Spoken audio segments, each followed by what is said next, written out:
Tanamlah pohon-pohon dengannya dengan membaca subhanallah walhamdulillah wala ilaha illallah wallahu akbar. Saya menyarankan guru-gurunya, murid-muridnya memulai majelis pagi, sekolah pagi, zikir taman-taman surga. Apa bacanya? Subhanallah walhamdulillah wala ilaha illallah wallahu akbar. Jika waktunya luang baca 100. Enggak usah pakai irama-irama. Cukup 10 jamaah, 90-nya baca sendiri-sendiri. Ya, mari semua kita tanam ya. Begitu ajak baca subhanallah bihamdihi subhanallah 10 kali jamaatan, 90-nya baca sendiri-sendiri. Biar cepat selesainya. Kalau enggak minimal baca berapa? 10. Itu cukup.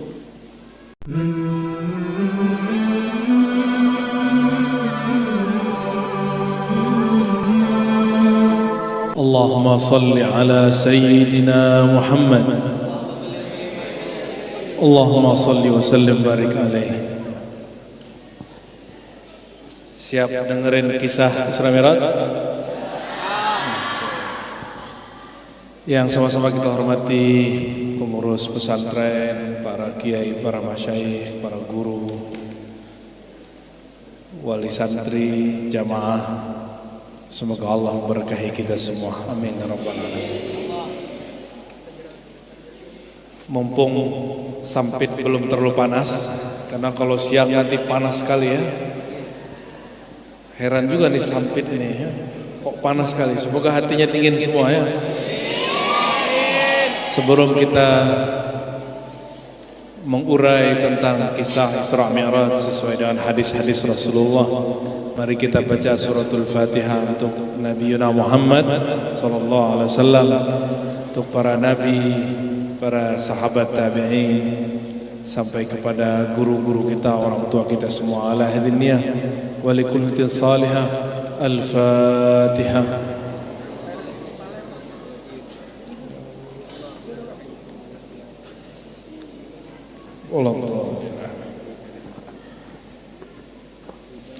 Sebelum mulai, yang ngobrol-ngobrol, ayat tentang Isra surat apa? Ya, Al-Isra ayat berapa? Ayat 1 beneran? Beneran ayatnya ayat 1? Coba, ayatnya hafal nggak? Hafal nggak? Coba baca. Subhana.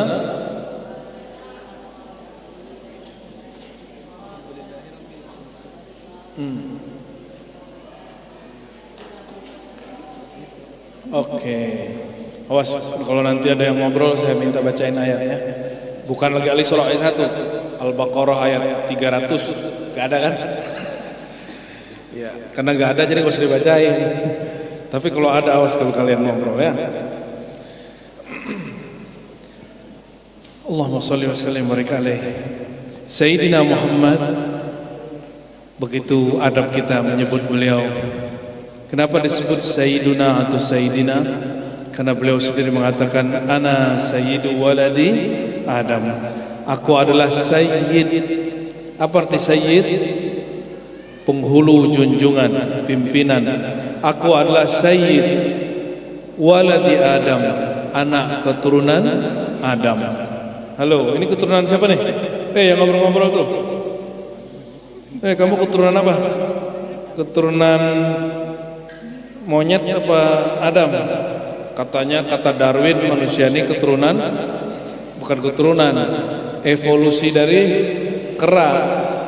Itu yang ngobrol keturunan kera kali ya? Halo, bocil-bocil, mau dengerin kisah nggak?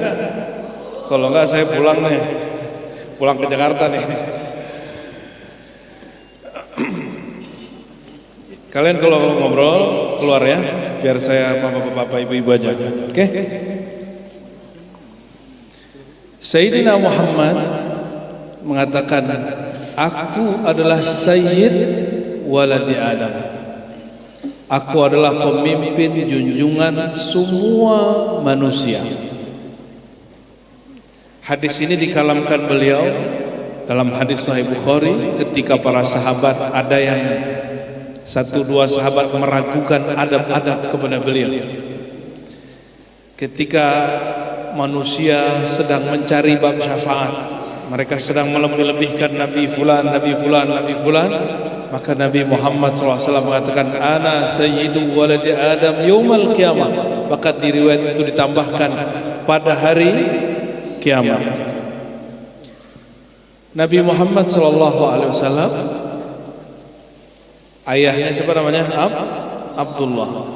Tapi dalam ilmu kerohanian, kata bin hilang, Muhammad bin Abdullah, binnya hilang, Muhammad Abdullah.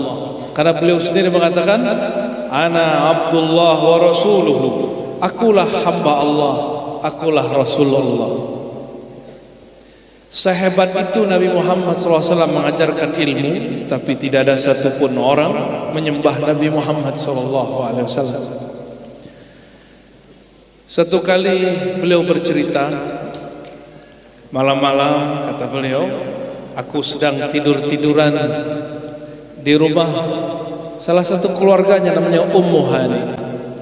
Sekarang rumah Ummu Hani itu sudah bagian dari Masjidil Haram. Kalau dulu di luar Masjidil Haram. Sedang tidur-tiduran, tiba-tiba kata Sayyidina Muhammad SAW, turun ada dua makhluk bersayap dari atas. Ini hadis riwayat Imam Bukhari dan Muslim. Hadisnya sahih, bukan cerita palsu. Ini cerita langsung dari imam yang dapat menjamin kevalidan ceritanya. Orang itu kemudian dilihat bersayap, ternyata dia adalah orang yang dulu datang kepada Nabi waktu Nabi masih kecil, umur 5 tahun. Orang itu nanya, siapa si itu orangnya? Jadi umur kan berapa nih?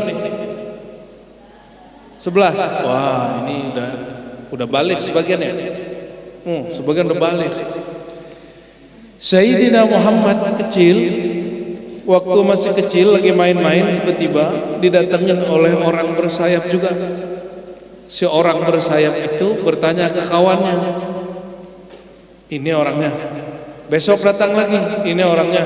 Kata kawannya, iya. Yang ketiga, hari ketiga, kawannya nanya lagi, emang ini orangnya? Betul, ini orangnya.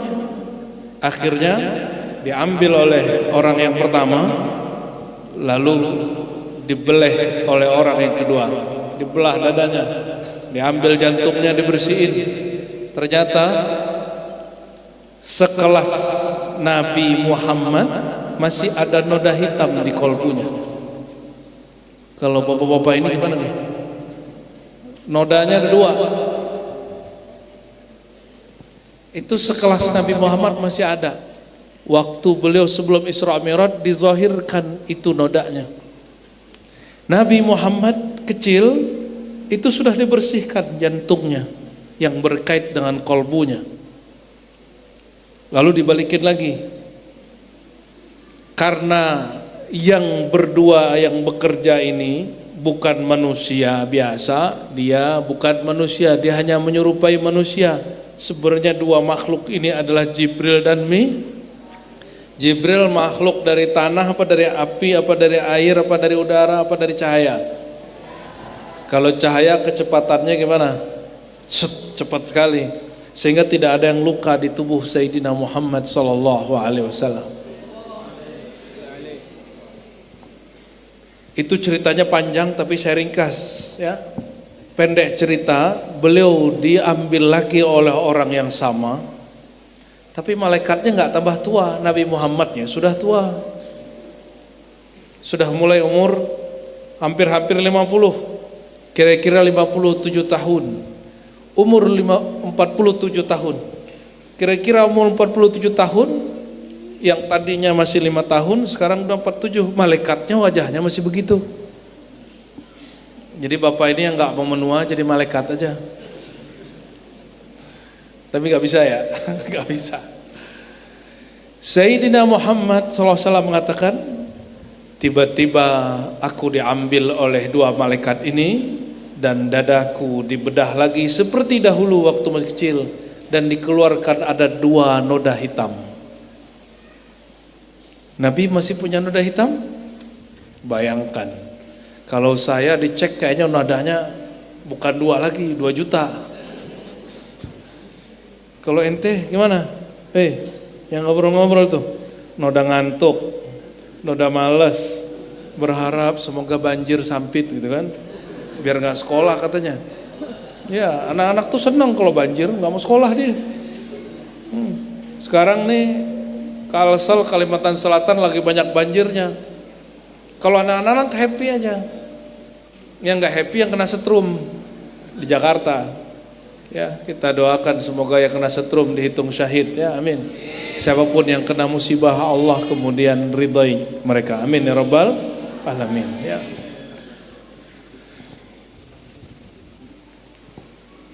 Nabi Muhammad dibersihkan kolbunya.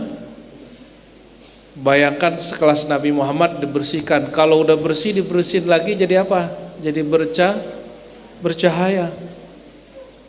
Maka beliau sallallahu alaihi wasallam ya, dikembalikan lagi jantungnya. Kata beliau sebelum dikembalikan, aku melihat Jibril bawa air,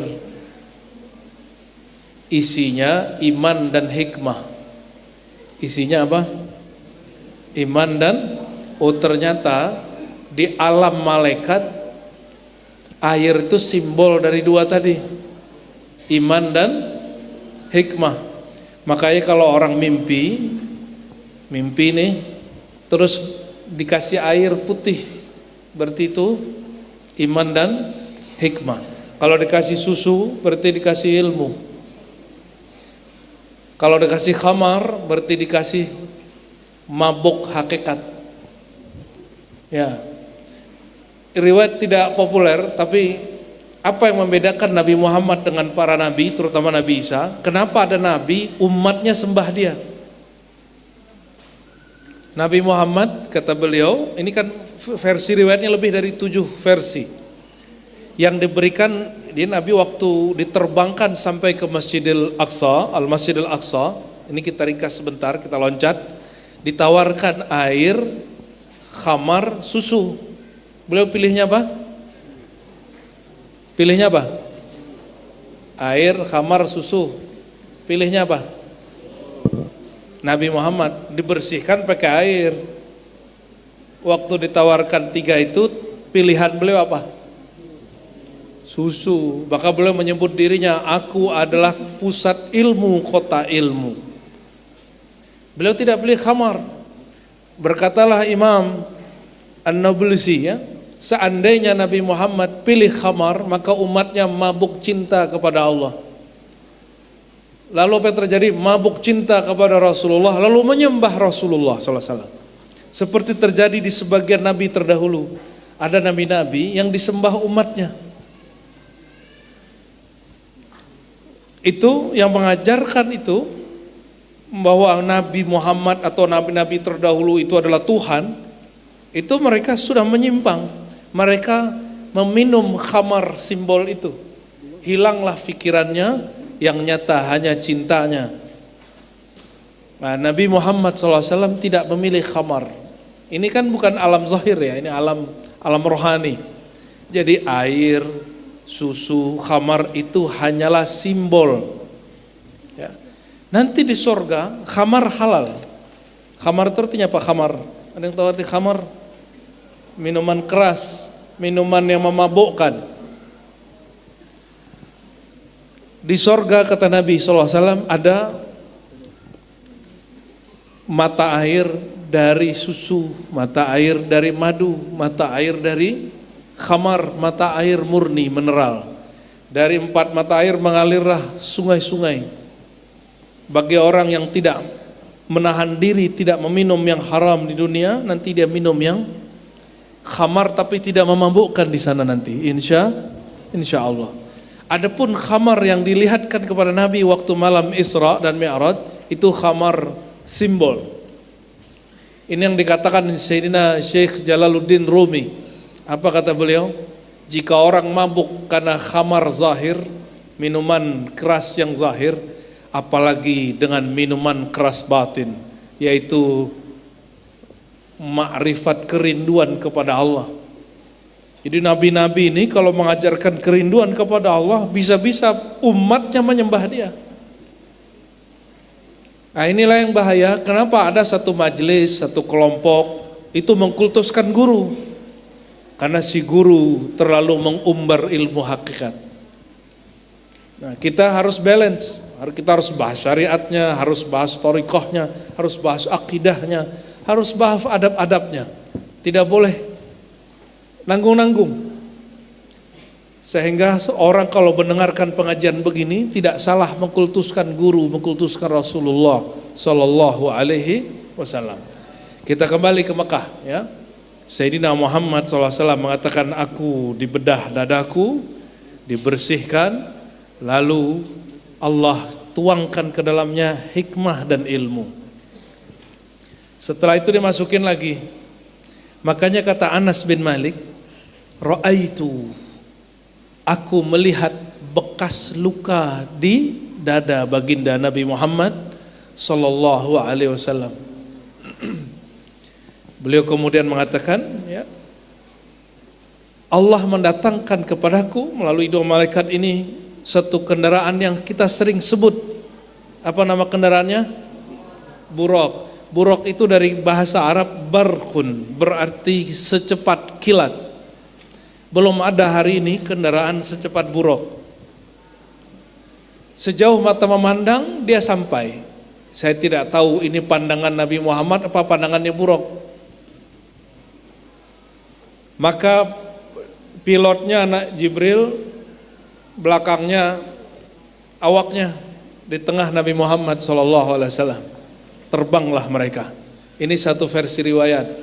Tapi riwayat yang kemudian sering diceritakan para ustadz hanya riwayat Nabi Muhammad dengan Jibril. Padahal banyak riwayat yang menyebutkan bahwa beliau bersama dengan Jibril, bersama dengan Mikail, ya. Kalau yang mau mendalami silakan baca kitab Al-Bidayah wan Nihayah Ibnu Katsir atau kitab Qasasul Anbiya karya Ibnu Katsir, imam Ahlus Sunnah zamannya. Oke? Kita enggak ceritakan perdebatan hadis ya, karena itu urusan orang kampus ahli hadis. Kalau saya ceritakan di sini pulang-pulang beruban, kolbunya nanti bernoda karena kesel dengerin saya bahas hadis nanti. Sayyidina Muhammad sallallahu alaihi wasallam kemudian diterbangkan. Kata beliau itu buraq. Enggak ada riwayat yang menyebutkan mukanya muka manusia, enggak ada. Hadis hanya menyebutkan dia buraq. Dia dabah, seperti hewan, lebih rendah dari kuda, lebih tinggi dari himar. Himar itu keledai, ya. Nabi tidak sebut jet. Sahabat nggak paham.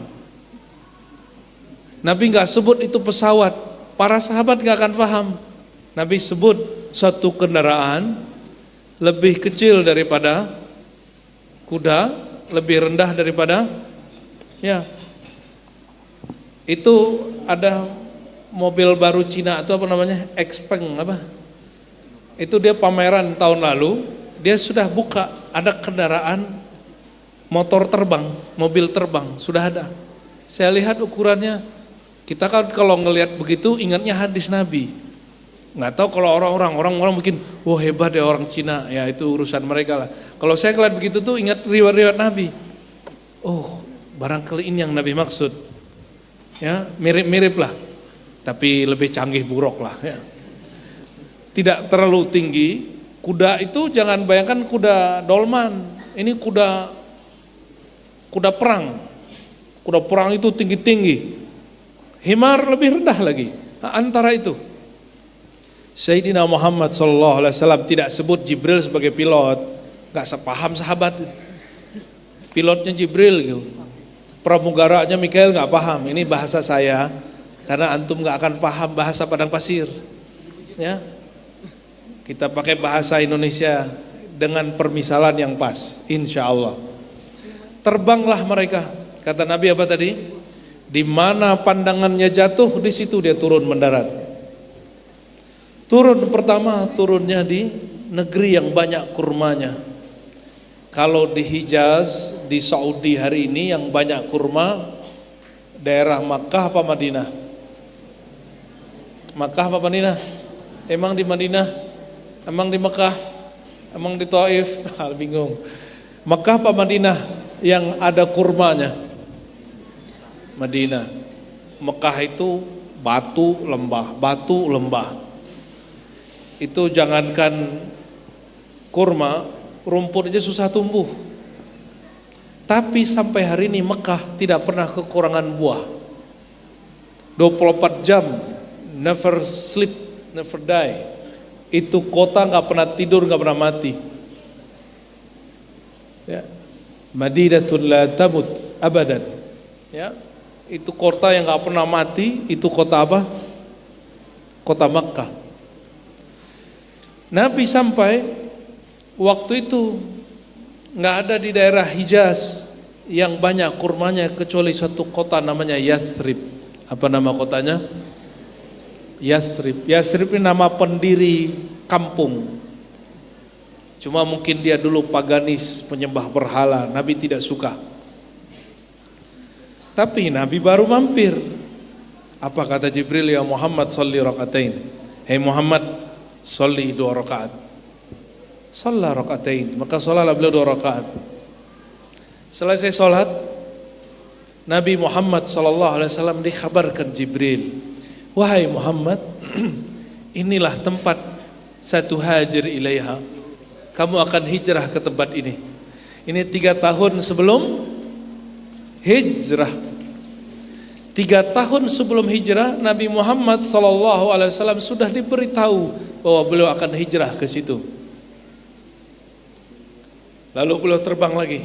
Nah, ini dalil kalau sampai di satu tempat yang baru, sholat 2 rakaat. Saya tidak melihat ada orang mengamalkan ini kecuali jamaah tabligh dan sebagian orang-orang sufi. Udah jarang orang amalin sunnah ini. Terbang lagi, ya. Kata beliau, perhatikan, kisah Isra Mi'raj itu banyak yang tidak sahih, tapi boleh diceritakan karena tidak berkaitan dengan akidah. Di mana banyak tidak sahihnya? Antara beliau terbang sampai turun, dikisahkan beliau melihat ini, melihat itu, melihat ini, melihat itu. Cuma Al-Fakir kami tidak menganggapnya sahih, maka saya tidak menceritakannya. Bagi kita cukup ceritakan yang benarnya saja. Adapun yang lain itu bumbu-bumbu lah, ya. Sampailah beliau di negeri Nabi Musa. Ternyata Nabi Muhammad SAW ditunjuki oleh Jibril, ini loh kuburan Nabi Musa. Itu kuburan, orangnya udah mati belum? Nabi Musa udah mati? Secara zahir, apa kata beliau? Ra'aitu Musa fi qabrihi yusalli. Aku lihat Nabi Musa tidak seperti yang orang kira mati, tapi dia lagi sholat di dalam kubur. Jadi para nabi, para wali kalau meninggal dia ngapain?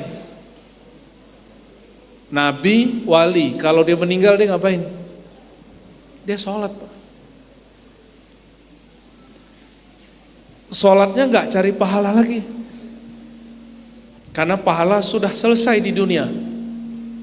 Lalu untuk apa para nabi, para aulia, wali Allah sholat di dalam kuburnya?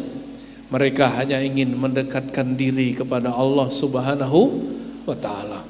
Itu yang disebut kata guru-guru tua dulu, matikan diri sebelum mati. Maksudnya kalau kamu sholat jangan cari pahala lagi. Sholat itu mencari rasa dekat kepada Allah Subhanahu wa ta'ala. Ada kawan saya, dia seorang ahli kesehatan, itu nyindir kawan kita nggak sholat, dikira saya nggak sholat juga sama dia. Kurang ajar juga nih orang, ya. Terus cara nyindirnya bagus. Saya ini ustadz, kalau nggak sholat rasanya jauh kepada Allah, rasanya Allah jauh sekali. Tapi karena saya lagi di terapi, saya biarin aja, ya. Karena kita di terapi dia nggak mau dibayar. Takutnya kalau kita kritik dan kita luruskan sebelum selesai, dia terapi saya nggak beneran. Takut kita ditusuk-tusuknya, bukan lagi pakai akupuntur, pakai pisau. Akhirnya saya biarin aja, saya biarin. Udah mau selesai, baru kita bilang maaf mas. Sejak kapan sholat kita menambah dekat Allah? Satu. Saya mau nanya lagi yang kedua. Sejak kapan Allah itu jauh? Allah pernah jauh nggak? Apa kata Allah? Apa kata Allah tentang dia dekat atau jauh? Ada ayatnya nggak? Wa nahnu aqrabu ilaihi min hablil warid. Kami lebih dekat kepada manusia daripada urat nadi. Urat nadi itu zahir, Allah itu maha batin. Allah lebih dekat dari itu semua. Allah itu juga zahir. Zahirnya adalah dia memberikan hidup kepada si nadi ini. Maka Allah itu lebih dekat kepada manusia daripada diri dia sendiri. Berarti Allah pernah jauhkah dari kita? Pernahkah Allah berpaling dari kita? Yang ada kita berpaling dari Allah. Pernahkah Allah jauh dari kita? Enggak, tapi kita yang merasa jauh dari Allah. Akhirnya saya bilang, bang, yang benar itu dalam ajaran Islam, sholat itu hanya menumbuhkan rasa dekat, mengulang-ulang rasa dekat. Allahnya tidak pernah jauh. Nah, ini Bapak Ibu yang lagi rajin sholat, rajin majlis, jangan GR Allah tambah dekat. Allah masa lalu dekat. Yang rasa dekatnya itu yang tambah. Itu yang disebutkan di hadis, siapa yang mendekat kepadaku 1 jengkal, aku mendekatnya 1 depa. Siapa yang datang kepadaku berjalan, aku datang kepadanya berlari. Itu pada rasa.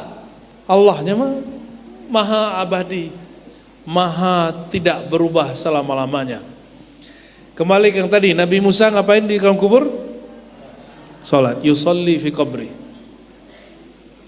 Kata beliau, Nabi Muhammad, kalian kalau mau, aku bisa tunjukkan makom dia sekarang. Berarti ada makam asli Nabi Musa. Nabi Musa ini berapa ribu tahun ya sebelum Nabi Muhammad? Adalah mungkin 1000-an ya.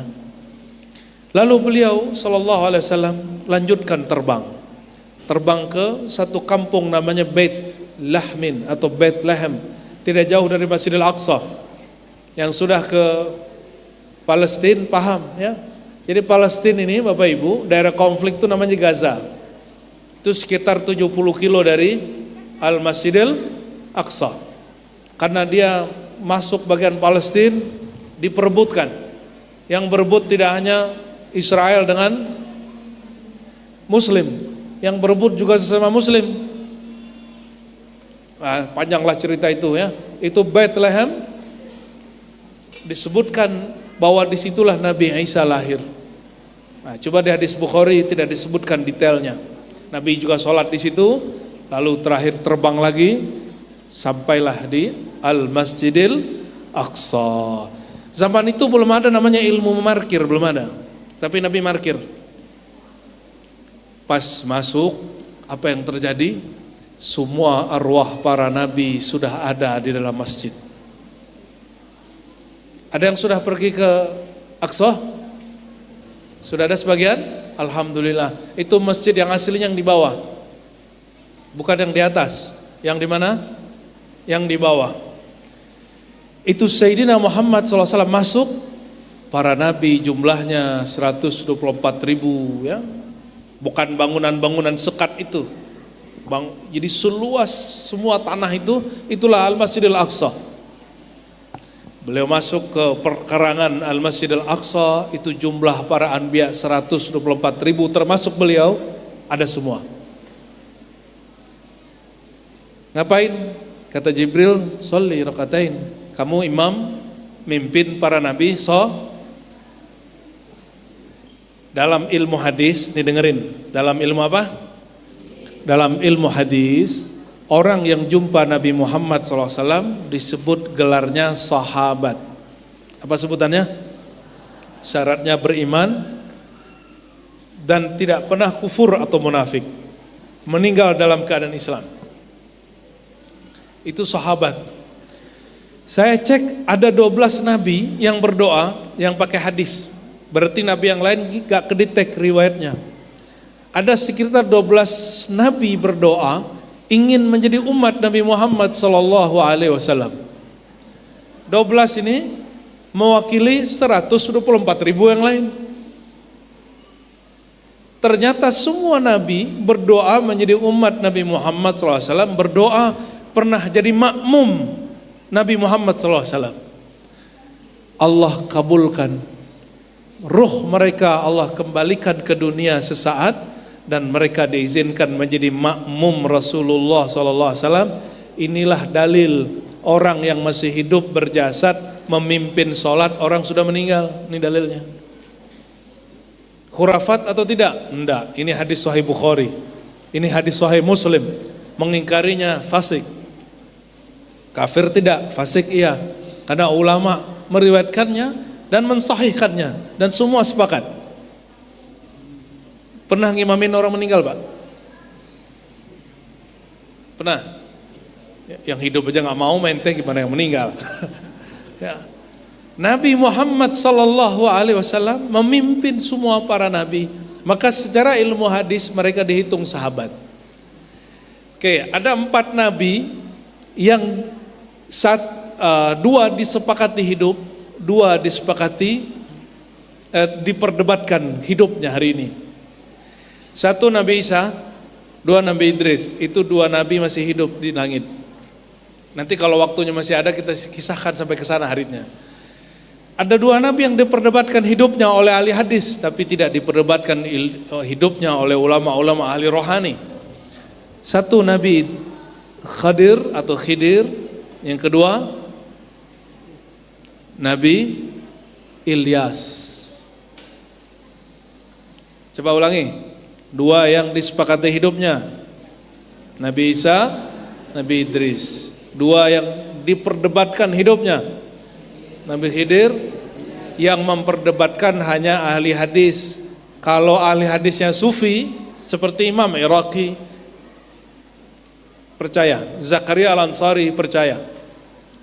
Zakaria Al-Ansari itu makbarah kuburannya dekat Imam Syafi'i. Kita kalau datang ke Mesir, ada makbarah Imam Syafi'i, sebelah kanan masuk gerbang itu ada makbarah Imam Zakaria Al-Ansari, disebut Syafi'i kecil. Imam Zakaria, Imam Suyuti, Imam Sakhawi, Ibnu Hajar, Al-Iraqi, At-Tanuhi, terus sampai ke atas Syekh Abdul Qadir Jilani, semua sepakat Al-Khadir masih hidup. Tapi bukan itu masalahnya.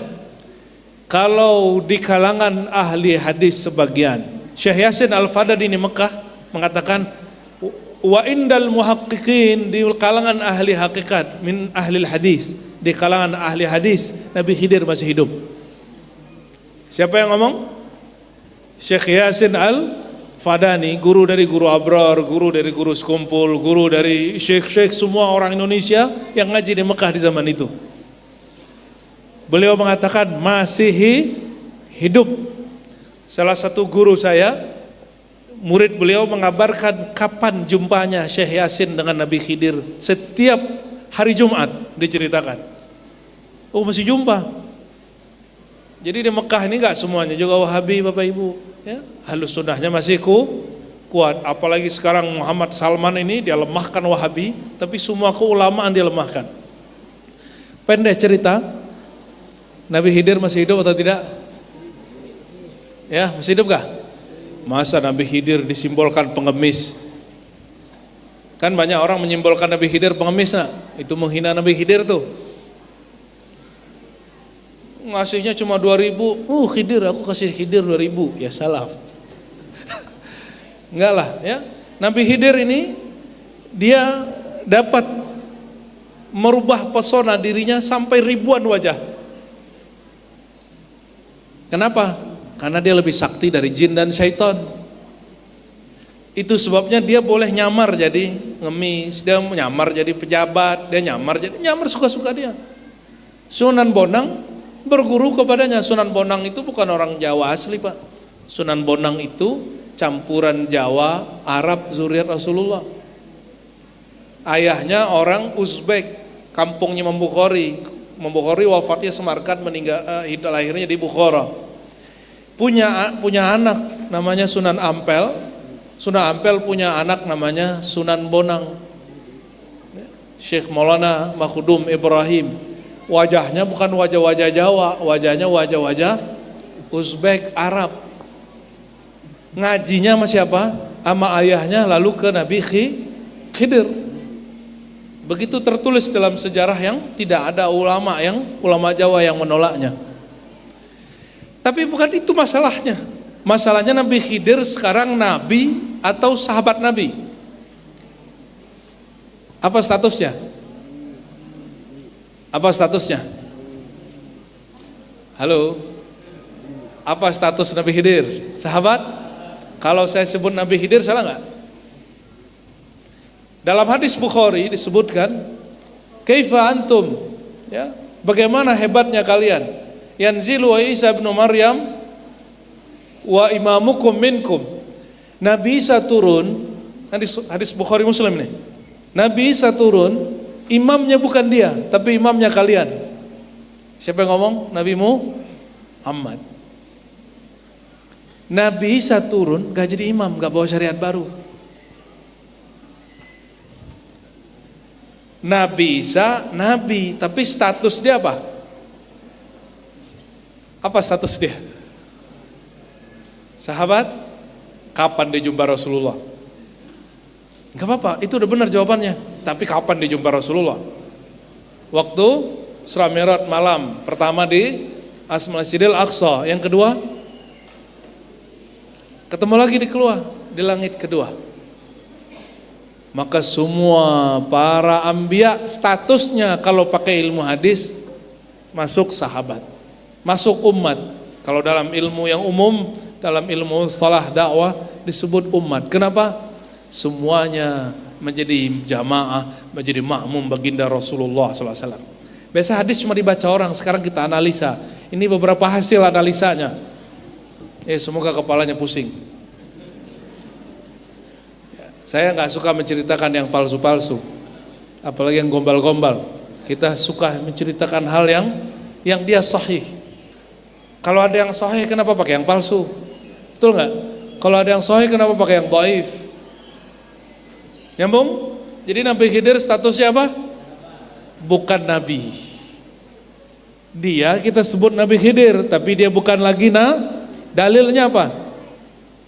Ana khatamul anbiya wal mursalin. Akulah nabi terakhir, rasul terakhir, la nabiyya ba'di. Tidak ada lagi nabi setelahku. Maka jika Nabi Isa turun, statusnya wali, bukan nabi. Dia seorang nabi, Nabi Bani Israel. Tapi di umat Nabi Muhammad statusnya wali. Kata para imam kita, sungguhlah hebat. Nabi berkalam gitu, kaifa antum yanzilu Isa bin Maryam, bagaimana hebatnya kamu, maksudnya betapa hebat kewalian umat Nabi Muhammad. Nabi Isa turun, imam bukan dia, imamnya siapa? Imamnya umat Nabi Muhammad SAW. Jadi Bapak Ibu, walaupun kita ini orang Indonesia, negaranya maju belum, mundur tidak, disebut berkembang. Ya betul. Tapi insya Allah dalam bab agama orang Indonesia maju. Saya baru jumpa beberapa syekh saya dari Lebanon, ya.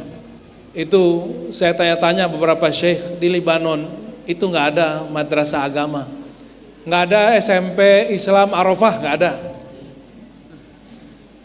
ada Pak. Pesantren di Pulau Jawa itu lebih banyak dari sekolah umum swasta.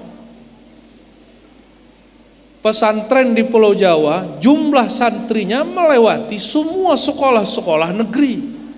Dan bayangkan, orang Islam para kiai nggak pernah minta proposal yang serius ke pemerintah, cuma asal-asal aja syarat-syarat aja, itu kiai-kiai nggak ada. Malah ada beberapa santrinya, pengurusnya, anaknya pakai proposal diusir. Ada yang kiai-kiai begitu. Orang Islam nggak pernah nyusahin pemerintah, nggak pernah. Ulama-ulama kita nggak mau nyusahin, baru belakangan muncul kiai-kiai proposal. Mohon maaf, semoga sekolah Arafah ini jangan suka begitu-gitulah ya, main sendirilah ya. Kiai-kiai kita dulu maju itu bukan bangunan yang besar dan tinggi, maju itu adabnya yang tinggi, ilmunya yang dalam. Jadi jangan terlalu nafsu bikin bangunan-bangunan tinggi ya, Bapak pengurus ya. Ibu-ibu komite, bapak komite, jangan terlalu banyak nuntut ini nuntut itu. Saya kalau jadi guru Pak, jadi kepala sekolah, mungkin sekolahnya mungkin banyak banget atau sepi banget. Loh kenapa? Itu kalau ada wali kelas wali santri agak rewel, ngatur-ngatur kita di pesantren, saya bilang ini, Pak, Bu, bawa aja anaknya pulang. Ya, saya begitu kalau ngurus. Untung saya nggak kepala sekolahnya waktu itu. Yang kepala sekolah temanku, kalau rapat nggak mau ikut. Ya, dia nggak tahu gimana susahnya kita nyantri dulu kan. Dia nggak tahu gimana kita kalau dulu ngaji dipukul sama guru kita, nggak pernah balas, nggak pernah lapor, nggak ada kita lapor-lapor. Ini baru dikit korban bulian dikit yang disalahin gurunya. Udah ibu-ibu ya, kalau betul sayang sama anak, anak tuh jangan dibelain terus. Anak saya masuk pesantren, itu sama Pak. Entah dia yang salah, entah dia yang benar. Dipukul, yang mukul dia badannya kecil. Saya nggak pernah nuntut, nggak pernah nyalain gurunya, nggak pernah nyalain santrinya. Saya biarin aja. Orang tuanya WA, kita bilang nggak usah balas, biarin. Ini resiko anak. Anak-anak saya juga emang kalau ngebully gila ya. Mungkin dia saling bully membuli, yang dibully sakit hati. Tangannya naik. Tapi saya tanya, kamu mukul dia juga? Iya dikit katanya. Itu biasa. Kita dulu Bapak ini waktu pulang SD sering tengkar nggak? Saya sekali 3 hari dulu nonjok orang Pak waktu SD. Terakhir kelas 1 MTSN. Nonjok teman sendiri. Kenapa? Mentang-mentang dia anak sepak takraw ya. Kita ditenang-tenang sama dia. Saya bilang, nanti pulang sekolah ada ring di belakang, kita tarung di belakang. Bener tarung, dia nggak tahu kalau kita ada belajar silat dikit kan. Wah, bener Pak, hancur mukanya. Saya nggak usah ceritain. Itu terakhir saya tengkar sudah. Kelas 1 MTS. Tapi dari kelas 1 SD sampai kelas 6 hampir tiap hari. Pulang-pulang kalau nggak ini yang bengkak, ini mata yang merah, kalau nggak ini yang bonyok, biasa. Makanya mohon maaf sekali, saya agak prihatin kalau ada orang tua terlalu manjain anak. Pulang-pulang sakit dikit-dikit yang salahin guru. Ada guru agak marah dikit dilaporin, astagfirullahaladzim. Sebagai itu orang tua merugi dunia akhirat. Ya. Anaknya nggak akan jadi siapa? Nggak akan jadi apa-apa. Kenapa? Kita kalau dibully orang itu vaksin Mbak. Kita kalau dikata-katain orang, kita kalau tengkar, itu vaksin itu. Apakah dengan begitu anaknya mundur, atau anaknya bertahan, atau anaknya maju? Nanti coba lihat, yang sukses itu bukan anak juara 1-2, yang manja. Tapi mereka yang juara di lapangan, yang bisa bertahan hidup. Ini saksi mata, temen juara. Stres. Karena mau masuk kampus ini nggak terima, masuk ini nggak terima, stres. Merasa dirinya sudah overestimate. Jadi gila dia. Untung sembuh juga. Jangan terlalu, anak-anak kita nggak mesti pinter di kertas. Dia harus pinter di Oke, kembali ke Nabi. Nabi Khidir itu seorang nabi. Betul? Tapi statusnya di umat Nabi Muhammad seorang Kenapa dia seorang wali? Nabi Muhammad bersabda, la nabiyya ba'di, tidak ada lagi nabi setelahku. Ya, gitu ya. Jadi jangan terlalu mengkhurafat-khurafatkan Nabi Khidir. Saya ini Pak, alhamdulillah diizinkan Allah berguru dan belajar thariqat tasawuf. Tapi alhamdulillah guru saya mengajarkan al-aqlu wad-din wasiqani. Akal dan agama itu 2 hal yang mesti dipelihara. Walaupun ada pengalaman rohani, mukasyafah ini, saya nggak jadikan itu mengalahkan akal. Ya, nggak boleh kalah akal. Oleh karena itu di Quran kalimat untuk berpikir itu lebih banyak.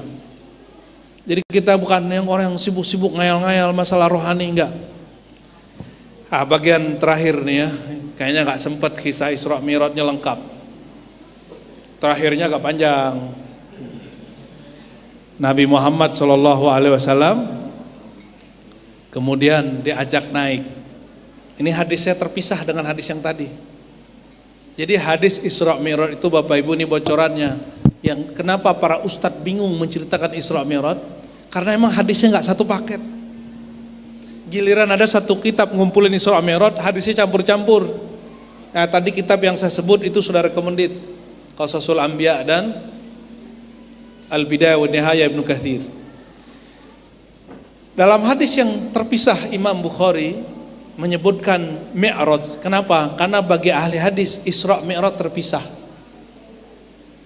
Tapi bagi kita tidak. Nabi SAW mengatakan, lalu aku di Mi'raj. Apa arti Mi'raj? Diangkat. Apa arti Mi'raj? Kalau Isra, perjalankan malam hari, itu Isra. Kalau Isra, dari tempat di bumi ke tempat di bumi yang lain. Kalau Mi'raj, naik. Sayyidina Muhammad SAW diangkat ke langit pertama. Coba bayangkan langit. Sudah terbayang langit? Nah, itu baru langit dunia namanya. Sampai bintang-bintang, planet-planet, awan-awan. Hati-hati, awan sampai ke bintang-bintang itu tempat tinggalnya, ya perbatasannya nanti, ya tata surya kita inilah. Atau ada yang mengatakan atmosfer inilah, itu tempat tinggalnya jin dan syaitan. Makanya kalau orang belajar zikir tanpa guru, belajar ma'rifat tanpa guru, dibawa terbangnya ke langit palsu. Mohon maaf nih, maka orang kalau bikin cerita dewa-dewa, istananya di mana? Di awan kan? Karena dewa yang dia sembah itu bukan Tuhan, itu syaitan itu. Ya, kita nggak sebut agama tertentu loh, Pak ya, nggak boleh tersinggung. Tersinggung aja, ntar kita debat. Kenapa? Masa Tuhan tinggal di awan? Yang ada itu di hadis yang sahih kita dapatkan, hadis Imam Muslim, ada dua jenis jin. Ada jin yang berubah-ubah, siluman, ya, atau jin-jin biasa. Ada jin kedua, jin yang lahu ajnihah, yang mempunyai sayap. Tambah banyak sayapnya, tambah sakti dia, berarti dia tua. Di mana tinggalnya? Antara langit dan bumi, di awan-awan, di puncak-puncak gunung. Kecepatannya cepat sekali. Dia bisa-bisa ngaku jadi Tuhan. Dia bisa bikin-bikin, Pak, bisa bikin paras palsu, langit palsu. Ini hati-hati. Banyak orang hari ini belajar zikir, belajar ini, belajar itu, merasa sudah naik ke langit, merasa sudah sampai ke aras. Itu bohong, ya. Jangan percaya. Katakan asyhadu an la ilaha illallah, asyhadu anna Rasulullah. Ini tips. Siapapun mengalami pengalaman rohani, melihat alam-alam yang gaib, cukup baca asyhadu an la ilaha illallah, asyhadu anna Muhammadar Rasulullah. Insya Allah itu langsung buyar kalau itu dari syaitan. Kalau itu hak, maka dia akan dikunci mulutnya untuk tidak mengumbarnya. Lalu Sayyidina Muhammad SAW menembus kampungnya jin dan syaitan itu. Ya, makanya ini hati-hati ya, adik-adik yang anak-anak yang suka naik gunung. Hati-hati ya. Naik gunung kata Nabi, kalau kalian naik gunung jangan pernah bercerai, berpisah, bertengkar. Kenapa? Fa innaha manazilus syayatin. Karena itu tempat tinggalnya jin-jin setan, jin-jin usil. Kan ada kemarin yang umur 18, siapa namanya? Orang Jawa, Syafiq Ali. Dia ingin bantu temannya, terkilir, katanya begitu, turun mau cari bantuan, ternyata dia malah yang hilang. Sedihnya bukan main, ya. Gimana perasaan orang tuanya itu? Sedih bukan main itu. Jadi ini bukan larangan naik gunung, Pak. Guru-guru, orang tua jangan larang juga anak naik gunung. Saya ini juga suka hiking di gunung. Alhamdulillah aman-aman aja. Malah kita naik motor ke gunung, Pak. Trail. Ya, nggak puas pakai kaki, pakai motor kita. Alhamdulillah ya, jatuh pernah patah juga di sini. Tapi bukan berarti berhenti. Ya. Terus jalan terus kita. Apa kata Nabi? Hati-hati di gunung. Itu tempat tinggalnya jin-jin setan usil. Jadi kalau kalian naik gunung, jangan ngomong yang jorok-jorok, jangan sombong-sombong, jangan berlaku yang aseksual. Yang paling penting, jangan bercerai. Kompak terus sampai ke atas. Sekarang naik gunung udah enak, udah ada penitianya di bawah, nggak usah sok-sokan bawa ransel, ya, bayar aja. Ya orang tua, kalau anak-anak mau naik gunung, program unyu-unyu namanya. Bayar orang, bayar ransel. Kemah nggak usah bikin lagi, sudah dibikinin. Makanan dibikinin, jadi anak-anak kita nggak kecapean. Ya. Baik, Nabi Muhammad naik langit 1, jumpa Nabi siapa? Nabi Adam.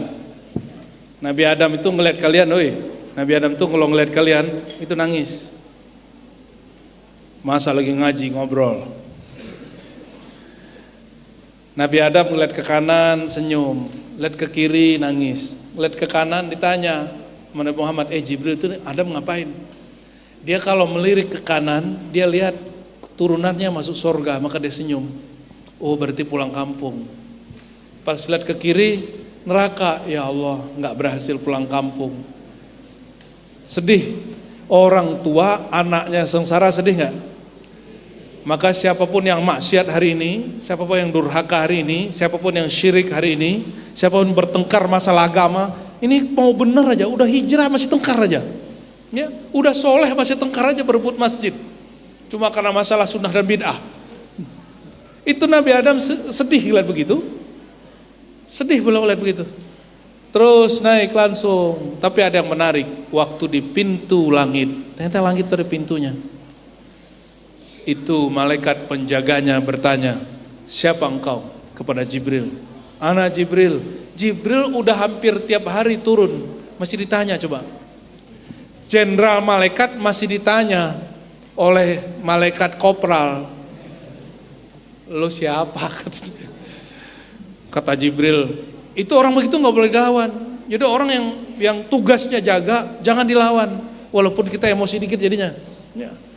Ikutin aja, ana Jibril, saya Jibril. Tapi orang begitu jangan kemudian dia tanya kita jawab begitu, tambahin penjelasan. Wa ma'i Muhammad, bersamaku Muhammad, wa qad bu'itsa ilaihi, dialah Muhammad ya Rasulullah, bukan Muhammad bin Raden Fulan bin Fulan bin Fulan. Ini Muhammad nama gak ini? Ya, Muhammad. Tuh kan Muhammad Amin namanya. Bukan Muhammad Amin. Ntar malaikatnya nanya, itu Muhammad Amin orang sampit bukan? Bukan. Ini Muhammad al-mab'us, yang diutus. Kata yang jaga, marhaban ya Muhammad. Yang disambutnya bukan Jibril, yang disambut siapa? Jibril yang jaga, dia bilang, marhaban ya Muhammad. Selamat datang wahai baginda. Ternyata tugas dia, ini kata Syekh Yusuf An-Nabahani, Imam ahli sunnah dari Lebanon, guru Syekh Yasin Al-Fadani. Tugas malaikat di pintu-pintu langit itu untuk menyambut Nabi Muhammad dan keluarga-keluarga Nabi Muhammad dan zuriat-zuriat Nabi Muhammad dan pengikut-pengikut Nabi Muhammad dan pewaris-pewaris Nabi Muhammad, umat Nabi Muhammad sallallahu alaihi wasallam. Tentu keluarga rohani, ya. Zuriat-zuriat yang zahir batinnya sama. Tugasnya marhaban, marhaban, begitu aja. Terus naik langit kedua, jumpa Nabi siapa tadi? Nabi Isa dan Nabi Yahya. Ini kita ringkas pendek-pendek aja. Nabi kedua ketemu Nabi Isa. Nabi Yahyanya sudah meninggal. Nabi Isanya masih hidup dengan jasadnya, diangkat sebelum berumur 33. Ya 22 lebih dikit, 32 lebih dikit mau 33. Ada yang umur 33 Pak di sini? Pak, berapa umurnya Pak? Waduh, udah lewat Pak. Ini Pak, berapa umurnya? 42. Nggak ada yang 33 nih umurnya. Antum berapa tahun? 38. Ya, tua juga. 33 itu laki-laki lagi seger-segernya. Kalau kawin pengen banyak kawin tuh. Kalau kerja, kayaknya kerja tuh habis kerja lagi, begitu umur 33 tuh. Karena nanti umur 35, laki-laki punya hormon kelaki-lakian, testosteron itu menurun. Puncaknya di umur 33. Sayyidina Isa diangkat kira-kira umur segitu, lagi seger-segernya. Dan hatta al-yawm ma yataghayyar wa ma yashibu syaiba. Sampai sekarang beliau tidak berubah, wajahnya masih wajah yang dulu. Ya. Wajahnya masih wajah yang dulu. Jadi kalau ada jin yang hidup dari zaman Nabi Isa, Sampai sekarang dia bingung, aku menua kok Nabi Isa nggak menua, gitu nanti turunnya. Jadi jin itu Bapak Ibu, dia kalau nggak ada yang bunuh, nggak ada yang ngancurin, dia nggak mati-mati. Jin itu kalau nggak ada dia masalah-masalah rusak sakit apa, dia nggak mati-mati. Jin itu. Jadi ada jin, kata Umar bin Abdul Aziz, tinggal di satu lembah, dia nunggu Nabi Muhammad. Dari Nabi Isa dia nunggu Nabi Muhammad. Umar bin Abdul Aziz wafatnya tahun 100 atau 101 Hijriah. Ketika datang ke lembah itu, jin ngomong, ya, lewat nggak tahu bagaimana caranya. Dia lagi nunggu Muhammad. Kata Umar, udah meninggal tahun 11. Terus kamu siapa? Aku pewaris ilmunya sallallahu alaihi wasallam. Langsung syahadat itu jin. Nunggu Nabi Muhammad bertahun-tahun nggak dapat. Makanya jangan berguru kepada jin kalau kecuali dia sahabat Rasul. Jangan ingin memperbudak diri kepada jin. Kenapa? Jin itu nggak lebih pintar dari manusia. Jin dan kita ini sama-sama makhluk. Oke? Sama-sama apa? Tapi bolehkah berbuat baik kepada jin? Boleh. Bolehkah ta'awanu 'alal birri wa taqwa? Boleh. Bahkan ada imam yang sangat kenceng masalah tauhid, namanya Ibnu Taimiyah, imam Salafi hari ini. Dia ini dibully karena berbeda dengan mayoritas ulama Ahlus Sunnah zamannya. Nulis kitab judulnya Al-Furqan Baina Auliya Rahman wa Syaitan. Perbedaan antara wali syaitan dan wali Rahman, wali Allah. Mana Haji Rahman? Nggak ada. Ada ya? Banyak Haji Rahman. Ini wali Ar-Rahman, Auliyaur Rahman wa Auliya'us Syaitan. Apa kata beliau? Beliau ditanya, ma hukmul isti'anah bil jin?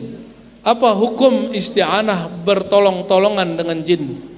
Ini yang jawab, nanya siapa? Muridnya Ibnu Taimiyah. Yang jawab Imam Salafi, Imam Ahlus Sunnah. Dulu kontroversi dengan beliau. Beliau masih Ahlus Sunnah juga, tapi kontroversial. Kontroversialnya ini akhirnya mengakibatkan dia dituduh macam-macam juga, sebagaimana dia nuduh orang juga macam-macam. Apa kata dia? Orang yang paling kenceng bab jin, la ba'sa bih, boleh-boleh saja. Ngeri gak? Jadi bertolong-tolongan dengan jin boleh katanya. Makanya jangan heran beberapa perang-perang di Nusantara, di dunia Islam, itu yang ikut perang tidak hanya manusia, jin juga ikut perang, tapi jin-jin muslim. Yang gak boleh itu bersekutu dengan jin, itu gak boleh.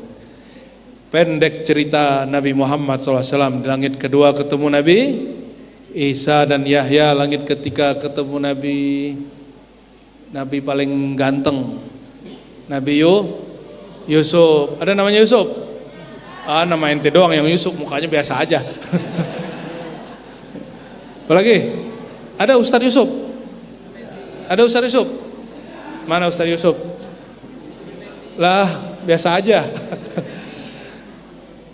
Yusuf itu kata Nabi, tampannya itu dari Jamalul Mustafa, dari indahnya wajah Nabi Muhammad SAW. Tapi Allah zahirkan. Makanya ibu-ibu sosialita itu gak bisa napas lihat beliau. Kata Nabi Muhammad, jamaluhu min jamali. Dia tampan itu diambil dari tampanku. Bayangkan. Tapi yang tergoda hanya perempuan. Kalau Sayyidina Muhammad al-Jamal al-Jamil, keindahannya lahir dan batin, kekagumannya kepada beliau tidak hanya perempuan, laki-laki pun cinta, tapi cintanya bukan cinta syahwat. Makanya Sayyidina Abu Bakar Siddiq radhiyallahu taala anhu tidak berani menatap Nabi langsung. Nabi kalau menoleh baru dia sanggup latap. Kalau beradu mata tidak sanggup. Umar sanggup natap sebentar habis itu nunduk. Utsman malunya bukan main. Kalau Ali lain, Ali kan besarnya sama Nabi, paling cincai sama Nabi, paling santai sama Nabi, karena dia sepupu Nabi, saudara angkat Nabi, mantu Nabi. Tapi giliran nanya urusan-urusan fikih malu. Jadi Sayyidina Ali ini kan laki-laki yang sehat, gampang terangsang dengan istrinya. Mohon maaf nih Bu ya, laki-laki kalau terangsang dalam ilmu fikih keluar satu cairan namanya mazi. Karena gak berani nanya, dia minta tolong sama Ubadah bin Samit ya. Siapa lagi sahabat satu? Mikdad. Mikdad, tolong tanyain ke Rasulullah, itu cairan apa? Najis nggak? Wajib sholat, wajib mandi nggak gitu. Jadi Sayyidina Ali yang begitu santai dengan Rasulullah, urusan fikih dia malu tanya Nabi. Kenapa? Karena urusannya berkaitan dengan putrinya Rasulullah SAW. Sayyidina Yusuf. Ibu-ibu ini kalau ketemu Yusuf mungkin langsung mati kali ya. Serius, nggak sanggup, nggak ada orang Indonesia secakap Nabi Yusuf tuh nggak ada. Ya. Kata biniku wajahku sih tampan. Tapi dia nggak mati-mati tuh ngeliat saya tuh ya. Dia kalau pegang pisau tetap aja sakit. Itu ceknya begitu, bapak-bapak ini jangan sok cakep. Coba istri kasih pisau ya kan, kasih apel, lihat pandang kita. Dia gini-gini tangannya, kalau sakit berarti nggak ada Yusufnya, adanya Ucup. Bapak Ibu yang makan Allah, setampan-tampannya orang hari ini nggak ada yang setampan Nabi Yusuf. Tapi tampannya Nabi Yusuf itu hanya setengahnya tampan Nabi Muhammad SAW. Ya, jadi nanti tenang di padang mahsyar tampannya Rasulullah itu Allah zahirkan. Lihatlah orang yang paling tampan, yang kalau kita melihat kita seakan melihat nurullah di wajahnya, itulah wajah Nabi Muhammad SAW. Ya, yang Allah abadikan di Quran. Apa kata Allah? Qad nara taqalluba wajhika fis sama. Ya, Allah sebut wajah Nabi dengan wajhika fis sama. Itu penghormatan untuk Rasulullah SAW. Wajah engkau aku lihat ya noleh-noleh di langit. Langit ketiga, langit keempat, ketemu siapa? Nabi tadi yang bersama Nabi saya yang masih hidup. Nabi Idris itu sudah pernah belajar mati. Dimatiin sama malaikat maut. Habis itu minta jatah, kan aku udah mati. Gitu. Makanya dia sekarang punya kartu as. Syarat masuk surga kan udah mati.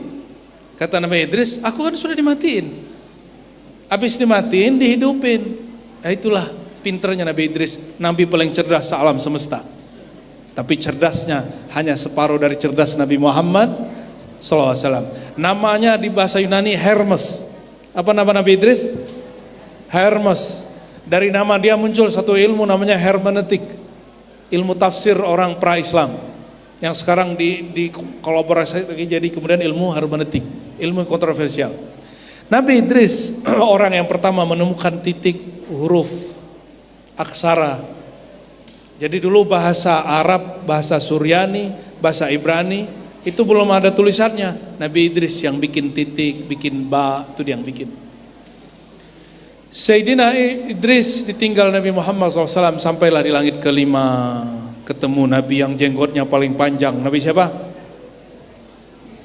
Halo Ustadz, jenggotnya paling panjang namanya Nabi siapa? Nabi Wah, kamu cerdas sekali nak. Nanti dapat hadiah lah ya. Muhammad Amin ya. Nama Nabi siapa? Nabi Harun. Nabi Harun ini disetarakan oleh Nabi Muhammad dengan Ali. Kata Ali, jadi Ali bin Abi Thalib, semua sahabat Nabi sudah dapat saudara angkat. Tiba-tiba Sayyidina Ali yang gak pernah nangis, orangnya keras, tegas, berpendirian, datang ke Rasulullah gak tahan nangis. Ya Rasulullah gitu loh ngomongnya. Loh, kenapa kamu nangis? Apa kata Nabi? Akhaitan nas, engkau telah mempersaudarakan banyak orang, sedangkan aku tidak ada saudaranya. Sedih Sayyidina Ali. Di hadis Sahih Bukhari, Nabi berkalam, Ya Ali, atarda an takuna bimanzilati Harun min Musa. Apakah kamu tidak ridha, tidak senang posisimu seperti posisi Nabi Harun pada Musa? Paham? Cuma nggak ada nabi lagi setelah nabimu. Tidak ada nabi bersama Nabi Muhammad, tidak ada nabi setelah Nabi Muhammad. Jadi Nabi Khidir datang ke Nabi Muhammad, statusnya sahabat. Nah, katanya ada Nabi Daniel masih hidup zaman Nabi Muhammad hidup, itu statusnya langsung jadi wali, bukan lagi nabi. Naik ke langit ke-6 ketemu Nabi Musa, nabi yang modusnya sangat tinggi tapi modusnya sangat baik. hanya ingin jumpa orang yang jumpa Allah. Terakhir ketemu Nabi Ibrahim langit ketujuh. Apa kata beliau? Ini saya sampaikan di setiap musim Mi'raj. Nabi Ibrahim mengatakan, ya Muhammad, aqri' assalam minni ala ummatik. Tolong bacakan salamku, sampaikan salamku kepada umatmu. Ini umat Nabi Muhammad bukan? Umat Nabi Muhammad, antum semua dapat salam dari Nabi Ibrahim. Ya, salatu wassalamu alaika ya Sayyidina Ibrahim. Tapi salamnya Nabi ada misinya, ada pesannya. Apa kata beliau? Wahai Muhammad, ya, baligh ummatak, kulli ummatik, sampaikan kepada umatmu.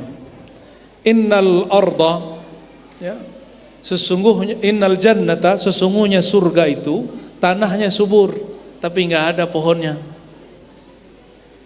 Maka hijaukanlah, suburkanlah, tanamlah pohon-pohon dengannya, dengan membaca subhanallah walhamdulillah wala ilaha illallah wallahu akbar. Nah, ini sekolah pesantren bukan? Mau pesantren tidak hanya luas tanahnya di dunia, saya menyarankan guru-gurunya, murid-muridnya memulai majelis pagi, sekolah pagi, zikir, taman-taman surga. Apa bacanya? Subhanallah walhamdulillah wala ilaha illallah wallahu akbar. Jika waktunya luang baca 100. Enggak usah pakai irama-irama. Cukup 10 jamaah, 90-nya baca sendiri-sendiri. Ya, mari semua kita tanam, ya. Gitu ajak baca subhanallah bihamdihi subhanallah 10 kali jamaatan, 90-nya baca sendiri-sendiri. Biar cepat selesainya. Kalau enggak minimal baca berapa? 10 itu cukup, ya, 10 pun cukup. Bapak Ibu yang bukan Allah, barangkali ini oleh-oleh untuk sekolah ini. Dan setahu saya orang yang zikir subhanallah alhamdulillah wala ilaha illallah akbar, kalau itu orang nggak pernah miskin, kalau itu yayasan nggak pernah hutang, insya Allah. Kalau ada hutang pasti dibayar. Kalau itu ustadz nggak akan pernah jadi orang susah, walaupun memang hidupnya biasa-biasa aja, ya. Insya Allah berangkat umrohnya mudah. Orang PNS belum tentu berangkat umroh, dia udah berangkat umroh duluan. Ya, amin. Ya, insya. Gimana caranya? Tanam kebun-kebun surga, amalkan zikir subhanallah walhamdulillah wala ilaha illallah wallahu akbar. Itu orang kalau baca rohaninya sama sudah Mi'raj. Cuma karena akal kita menahan, kita tidak merasakannya. Akal ini beruntung orang punya akal, sehingga rasa dia dibikin stabil. Jadi jangan senang kalau ada kawan bentar-bentar badannya melayang, rohaninya melayang. Jangan-jangan akalnya sudah lost, ya, jangan-jangan akalnya sudah kendor. Ya. Orang paling berakal di alam semesta Nabi Muhammad, pengalaman rohaninya paling banyak, tapi akalnya paling kuat. Beliau bisa membedakan pengalaman mana yang pantas diceritakan, mana yang harus dipercaya, mana yang tidak. Semoga Allah Ta'ala memberkahi siapapun yang hadir, siapapun yang mendengar, apalagi anak-anak kita ini, ya. Jangan dimarahin banyak-banyak Pak, ya, disayangi banyak-banyak.